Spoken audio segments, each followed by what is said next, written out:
As a grounds maintenance member of staff, I can use the Esri platform for both internal and external asset maintenance. For example, I can visualize fire assets through indoor mapping. The Esri system enables you to conduct easy rule-based editing. This allows members of staff to conduct mobile data collection when in the field. Rule-based editing allows you to configure certain rules that won't allow certain assets, such as this evacuation staircase that I'm making, to be mapped outside of a pre-configured perimeter, in this case, the building extent. This ensures quality data is collected at the point of entry.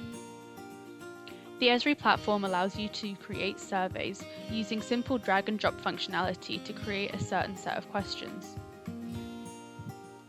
This allows us to collect information on internal stock condition of a property, including important information, for example, such as fire safety and information on damp and mold.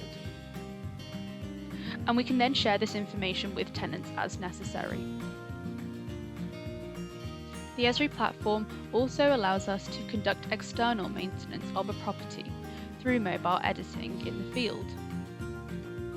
We could look at an annual tree preservation order, or simply the general maintenance of green spaces, trees, and hedges.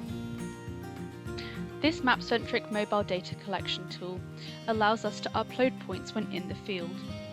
As you can see here, we've got a tree preservation order that is being conducted annually. So I can view results from last year's data, and I can then go ahead and edit and update points accordingly. This form has been conducted to collect tree data, and I have pre-configured the fields that we are seeing on the screen, but this could be done for any different type of maintenance.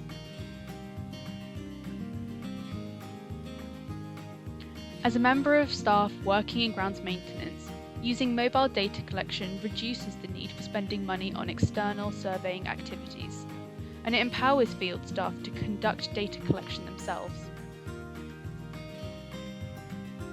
This data can then all be compiled through a dashboard, as we can see, and this allows us to visualize a real-time understanding of recorded incidents of repairs and a situational awareness of where our staff are located in the field. This allows us to understand which staff are available and which staff are currently attending a property, and we can then make informed decisions as to who to send to which certain properties, depending on their proximity to the property and the urgency. And this enables us to save the cost of fuel by limiting excessive time on the road, and it allows an increased number of repairs to be conducted in a time period.